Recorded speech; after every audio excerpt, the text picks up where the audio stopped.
നമസ്കാരം. കാലവർഷം എത്തിയതേ ഉള്ളൂ. പക്ഷേ മഴ അതിൻ്റെ എന്താ പറയുക പൂർണ്ണ രൂപത്തിൽ പെയ്തു തുടങ്ങിയിട്ടുണ്ട്. ഇന്ന് രാവിലെ കൊല്ലത്ത് കണ്ടൊരു കാഴ്ചയാണ്, പാരിപ്പള്ളിയിൽ കണ്ടൊരു കാഴ്ചയാണ്.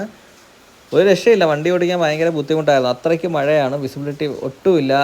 അപ്പം നമുക്ക് ലൈറ്റൊക്കെ ഇട്ട്, ഇപ്പോൾ എമർജൻസി ആയിട്ട് പോവുകയാണെങ്കിൽ ലൈറ്റൊക്കെ ഇട്ട്, ഹസാർഡ്സ് ലൈറ്റൊക്കെ ഇട്ടിട്ട് നമുക്ക് ജസ്റ്റ് വളരെ പയ്യെ വണ്ടി ഓടിച്ച് പോവുക എന്ന് മാത്രമേ ഉള്ളൂ. അത്രയ്ക്ക് ബുദ്ധിമുട്ടായിരുന്നു. നല്ല മഴയെന്ന് വെച്ച് കഴിഞ്ഞാൽ രാവിലെ അത്യാവശ്യം എന്താ പറയുക, നല്ല ഒരു വെള്ളം കയറാവുന്ന തരത്തിലുള്ള മഴയുണ്ടായിരുന്നു.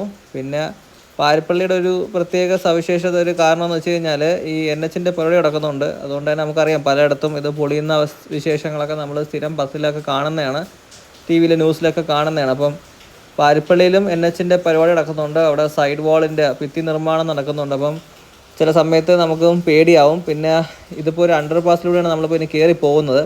അവിടുത്തെ കാര്യം പറയാതിരിക്കുകയാണ് നല്ലത്. നമ്മളിപ്പം ഈ വെള്ളച്ചാട്ടമൊന്നും കാണാൻ വേറെങ്ങും പോകണ്ട, ഇവിടെ വന്നാൽ മതി. മഴയുള്ള സമയത്ത് കണ്ടോ, എല്ലാ ഭാഗത്തു നിന്നും വെള്ളം നല്ല രീതിയിൽ കുതിച്ച് ഒഴുകുന്ന നമുക്ക് കാണാൻ പറ്റും. അതിനൊക്കെ തന്നെ ഇതിനകത്ത് പെട്ടുപോയാൽ പിന്നെ ഇവിടുന്ന് പോവാന്ന് പറയുന്നത് അതിലും വലിയൊരു കഷ്ടം പിടിച്ചൊരു പണിയാണ്. കാരണം എല്ലാ ദിശയിൽ നിന്നും വണ്ടി വരും, പിന്നെ അനധികൃതമായിട്ടുള്ള പാർക്കിങ്, അങ്ങനെ പല പല പ്രശ്നങ്ങളുണ്ട്. പിന്നെ ഇപ്പം ഈ വെള്ളം വീഴുന്നത് ഈ രണ്ട് ലൈൻ്റെ ത്രീ ലൈൻ വെച്ചിട്ടാണ് അതിനകത്ത് പാലം വെച്ചേക്കുന്നത്. അതിൻ്റെ ഇടയിലുള്ള ഭാഗത്ത് നിന്ന് വെള്ളം വീണതാണ്.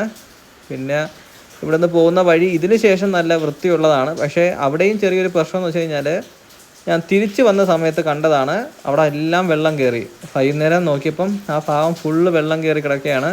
രാവിലെയും ഉച്ചയ്ക്ക് ശേഷം ഒക്കെ പെരുമഴയായിരുന്നു ഇന്ന്. ഇങ്ങനെ മഴ പെയ്ത് കഴിഞ്ഞാൽ ശരിക്കും പറഞ്ഞാൽ ഈ NHൻ്റെ പരിപാടി നടക്കുന്നതുകൊണ്ട് തന്നെ ഇത്തരം ഭാഗങ്ങളെല്ലാം വെള്ളം കയറാനുള്ള വലിയൊരു ചാൻസ് ഉണ്ട്. എന്നാൽ ഇനി വരുന്ന ദിവസങ്ങളിൽ ഞാൻ ഇതിൻ്റെ വ്യക്തമായിട്ടുള്ള വീഡിയോ കാണിച്ചു തരാം. പക്ഷേ പോകുന്ന വഴി വളരെ കൗതുകമായിട്ട് കണ്ടതാണ്. മോനെ എന്ന് വിളിക്കുന്ന നമ്മുടെ മിക്കി മൗസ് ഒരു ഒരു എന്താ പറയുക, ഒരു ഓട്ടോയിൽ വെച്ചേക്കുന്നത് നല്ല രസമുണ്ട് കാണാൻ. ഭയങ്കര ഒരു വെറൈറ്റി ആയിട്ട് തോന്നി.